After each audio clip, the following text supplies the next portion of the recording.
আমাদের সম্মানিত ওসি মহোদয় তিনি একটু কথা বলবেন। কালকে রাত্রে 3টার সময় আমার যে কোনো একটা কাজে আবার থানায় আসতে হয়েছে।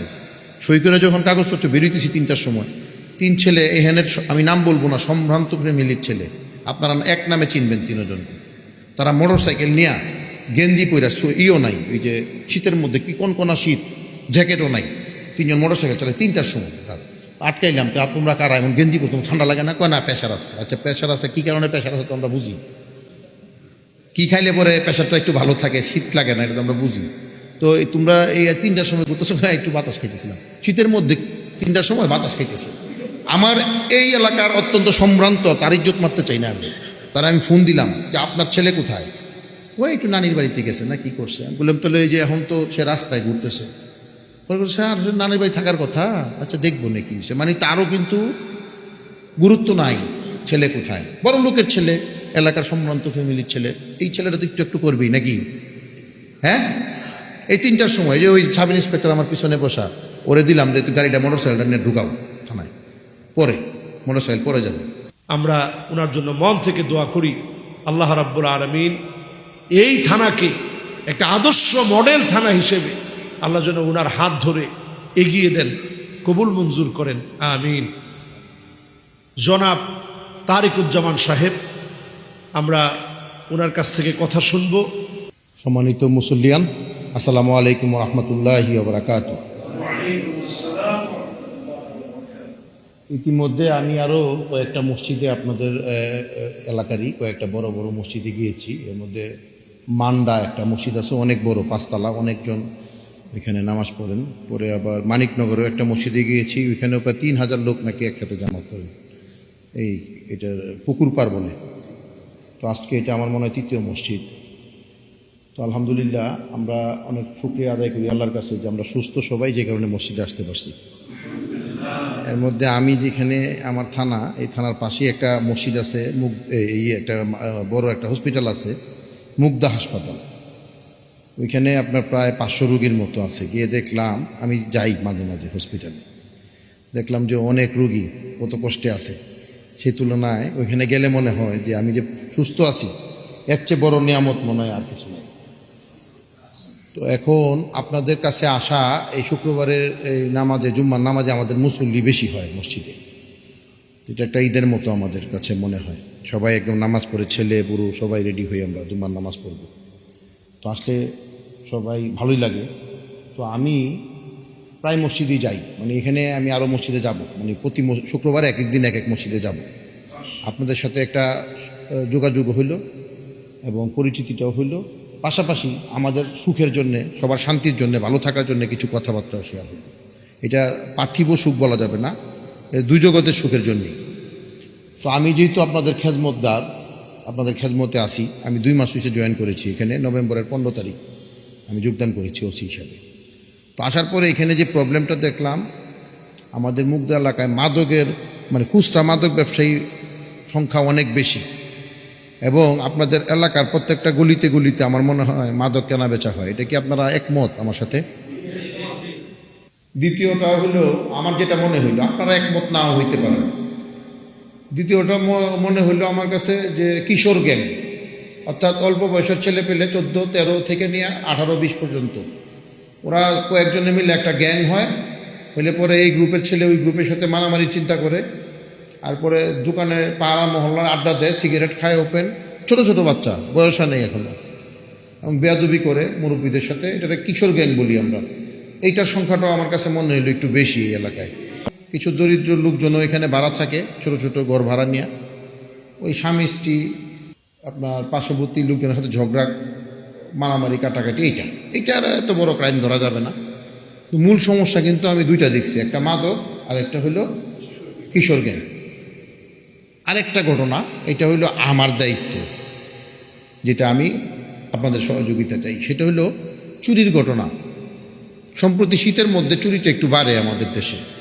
তো এখানে আমি দেখলাম যে আপনি স্বর্ণ অলঙ্কার অনেক ঘরে রেখে আপনি 5 দিন 7 দিনের জন্যে বাড়িতে গেছেন বেড়াইতে, আইসা দেখেন গলের যে একটা নাটের উপর একটা তালা মেরে রেখে গেছেন, ওই নাট আংটাটা ভাঙতে লাগে আধা সেকেন্ড, ভেঙে আপনার স্বর্ণ অলঙ্কার টাকা পয়সা সব নিয়ে গেছে। কবে যে নিছে তাও বলতে পারেন না, কারণ 5 দিন হয়েছে গেছেন, আজকে আসছেন 5 দিন পরে, আইসা দেখেন যে 5 ভরি স্বর্ণ ছিল, নগদ 2 লাখ 3 লাখ টাকা ছিল, এইটা নাই, এটাও হচ্ছে। তো আমি এইটা শেষের ব্যাপারটা আগে বলি, সেটা হলো আপনারা যদি সিকিউরিটির ব্যবস্থা নিজে না করেন, এতগুলি ঘর কি আমার একা পক্ষে সম্ভব হবে পাহারা দেওয়া? কারণ আপনি বাড়িতে চলে গেছেন, আমি কি জানি আপনি বাড়িতে গেছেন, তা আপনার এই ঘরটা আমি পাহারা কেমনে দিব? এটা যদি নিজেদের সচেতন না হন তাহলে কি আমি পারবো? তা আমার কথা হইলো নগদ টাকা 4 লাখ 5 লাখ টাকা ঘরে রাখার দরকার কি? এই টাকাটা আমরা একটু ব্যাংকে রেখে দিই, তাহলে আবার যে কোনো সময় কিন্তু তোলা যায়। এখন টাকা আবার বুথ আছে, কার্ড ঢুকায়ও কিন্তু আপনার 500 টাকাও তোলা যায়, এটা তো জানেন আপনারা। আগের দিনে ব্যাংক ছিল 4 কিলোমিটার 5 কিলোমিটার দূরে, টাকা দেওয়া আনা কষ্ট হইতো। এখন তো একদম বাড়ির কাছে সবার ব্যাংক আছে, ঠিক না? 4 লাখ 5 লাখ টাকা আমি ঘরে রেখে 4 দিন 5 দিনের জন্য কেন যাবো বাইরে? এটা একটা বিষয়। আর স্বর্ণ অলঙ্কার থাকলে আপনার আত্মীয় স্বজনের কাছে রেখে যান, আমি একটু বাড়িতে যেতেছি 10 ভরি স্বর্ণ আছে, একটু রাখো, অথবা সাথে নিয়ে যান। খালি বাসায় একটা আংটা ভাঙা কিন্তু খুব সহজ, এখন অনেক টেকনিক্যাল বিষয় বেরিয়েছে। একটা তালাও খুলে ফেলে অল্পতেই, এটা আপনার জানেন মনে হয়, ওই তালা মেরে রেখে যাবেন, নিরাপদ রেখে যাবেন, এটা কিন্তু নাই আর এখন। তো এই ক্ষেত্রে একটু স্বর্ণটা যদি আপনি একটু পার্শ্ববর্তী বাড়িতে বা কারো বন্ধু বান্ধবের বাড়িতে বা সাথে করে নিয়ে যান, তাহলে কিন্তু এই চুরিটা হয় না। আপনার কাছে মনে হইতেছে যে কাগজে যখন দেখি যে 5 ভরি স্বর্ণ চুরি হয়েছে, মনে হয় 5 ভরি তো কমই, টাকা কিন্তু 5 লাখ। যখন আবার কই যে 5 লাখ টাকা চুরি হয়েছে, তখন কিন্তু অনেক কথা, ঠিক না? জানলা 5 লাখ টাকা চুরি হইল, কিন্তু যখন বলি 5 ভরি স্বর্ণ চুরি হয়েছে, কিন্তু টাকা কিন্তু 5 লাখ। 10 ভরি, মাত্র 10 ভরি স্বর্ণ চুরি হয়েছে। আচ্ছা, 10 ভরির দাম কিন্তু 10 লাখ টাকা। আর যদি বলি 10 লাখ টাকা চুরি হয়েছে, তাহলে অনেক বড় বিষয় না বিষয়টা? আর যারা একবার স্বর্ণ চলে যায়, কিন্তু স্বর্ণ পাওয়া কিন্তু খুব কঠিন, আমরা কিন্তু সব উদ্ধার করতে পারি না, অনেক সময় না পাওয়ার সম্ভাবনা বেশি হয়ে যায়। পাইলেও হয়তো অল্প কিছু উদ্ধার করতে পারি, বাকিটা সে বিক্রি করে ফেলছে, খেয়ে ফেলছে। তো লস তো আলটিমেটলি আপনার বেশি, আর আমারও লস আছে, আমার তো কৈফিয়ত দিতে হয়, আমি চাকরি করি। তো এই ক্ষেত্রে আপনারা যদি মেইন দরজার নিচে সবাই ভালো একটা তালা দেন, ধরেন 5 তালা বিল্ডিং, নিচের যে গেটটার মধ্যে একটা তালা লাগান, তাহলে 5টা চাবি 5টা ভাড়াটিয়াকে দিয়ে দেন, তাহলে হয়তো গেটের নিরাপত্তা, ইচ্ছা করলে একটা চোর ডাকাত ইচ্ছা করলে উপরে ঢুকতে পারবে না, যে গেট ভাঙতে যাবো তখন তো লোকজন দেখবে। বা একটা ভাড়াটিয়া গেল, নামলো কি তালা ভাঙাকে, উপরে কি কোনো ঝামেলা হয়েছে, তাড়াতাড়ি করে সবাই ডাক দিল, এই দেখো উপরে দেখো কেউ ঢুকছে কিনা, আমাদের তালা ভাঙা, একটা সিকিউরিটি বাড়ে না বিষয়টা? এটা একটু করতে হবে আপনাদের বাসার মালিকদের, তাইলে আমার মনে হয় চুরিটা কমবে। আর যদি একটা করে সিসি ক্যামেরা লাগান, একবারে লাগাইলে কিন্তু 10-15-20 হাজার টাকার মধ্যে সিসি ক্যামেরা হয়ে যায়, 10 বছর পর্যন্ত আপনার চলে, এরপরে হয়তো আবার চেঞ্জ করতে দিতে পারে, নষ্ট হয়ে যায়। সবাই যদি সিসি ক্যামেরাটাও লাগায় নেই, তো নিরাপত্তাটা একটু বাড়ে না?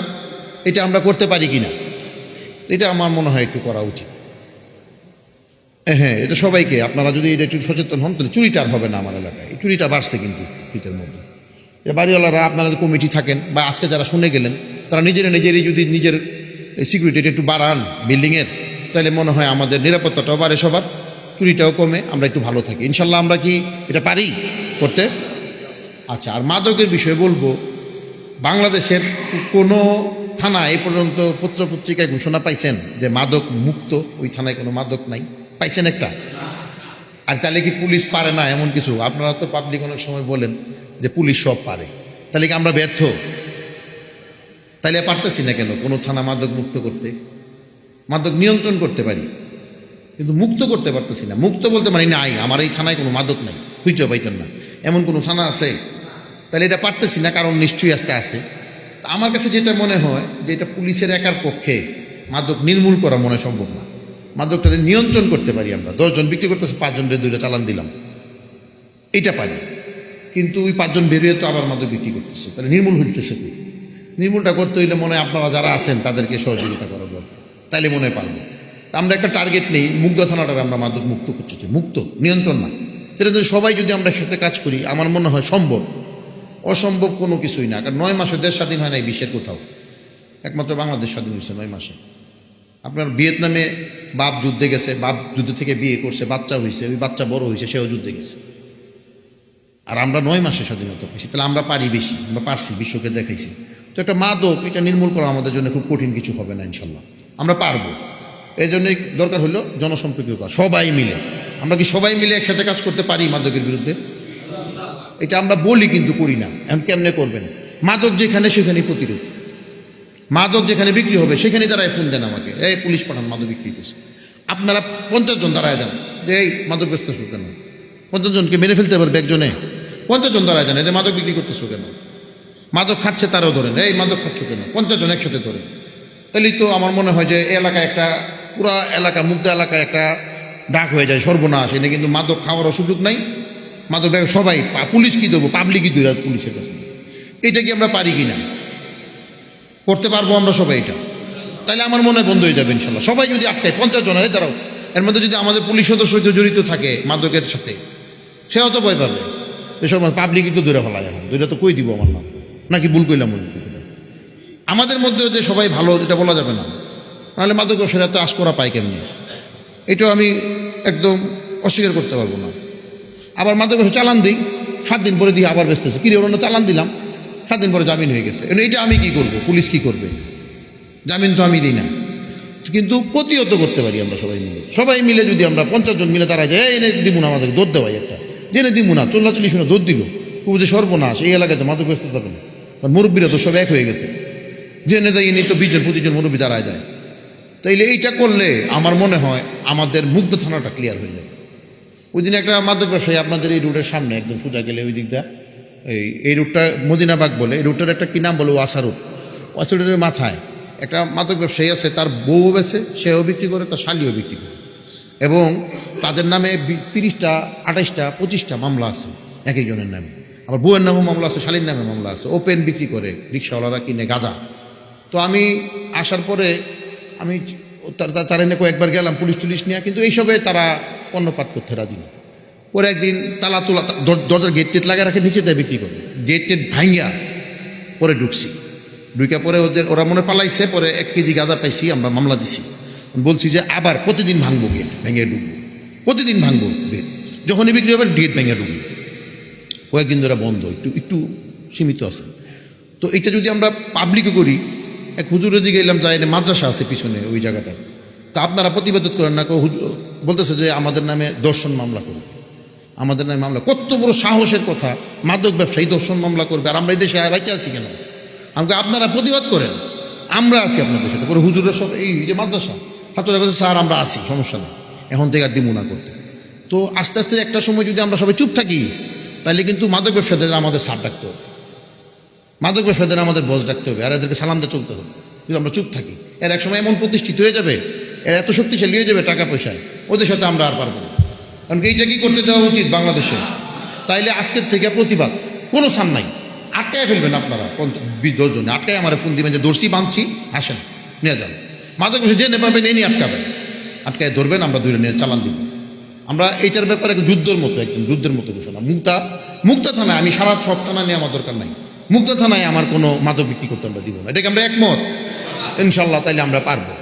আর এই যে একটা ছোট্ট কথা বলা, মাদকের মতোই একটা সমস্যা, এটা হইলো কিশোর গ্যাং।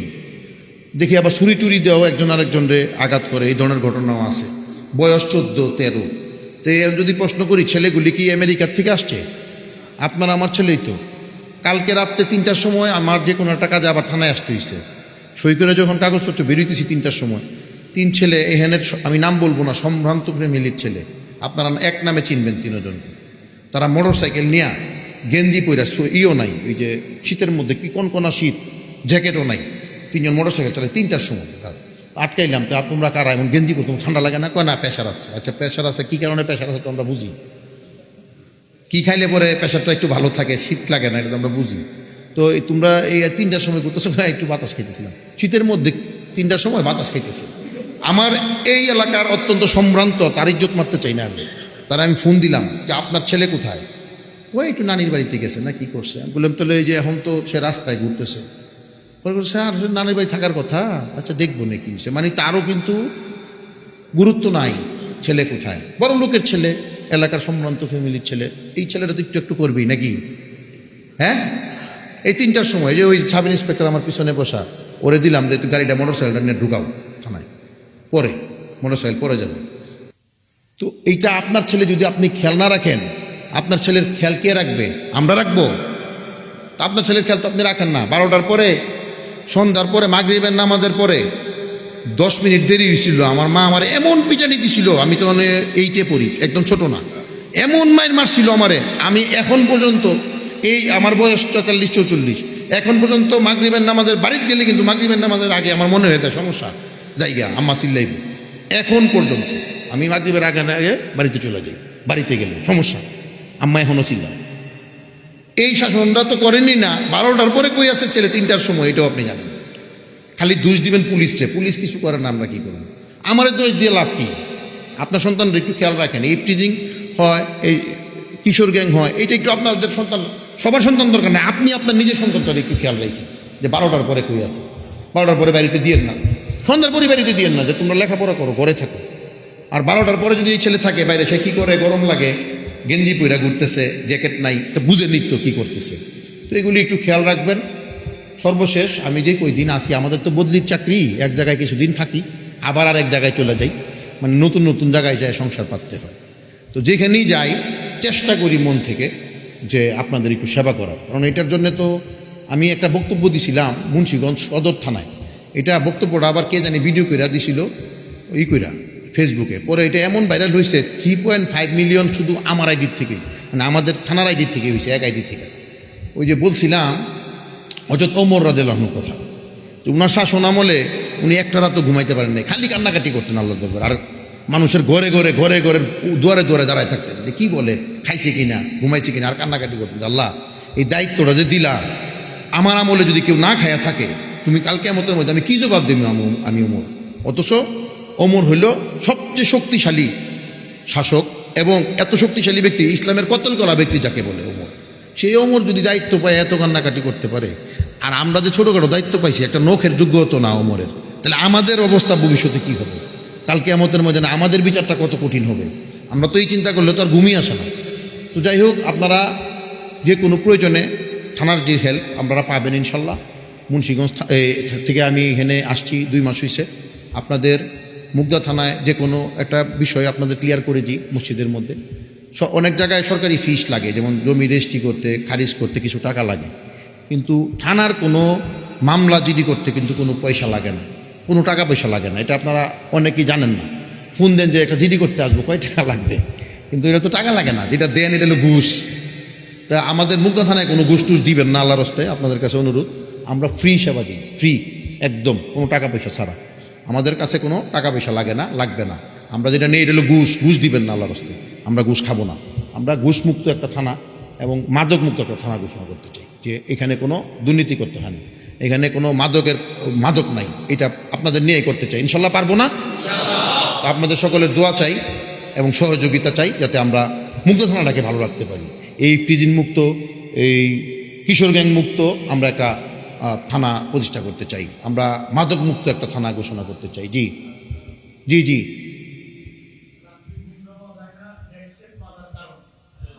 আচ্ছা বসেন, এটা হইলো বসেন।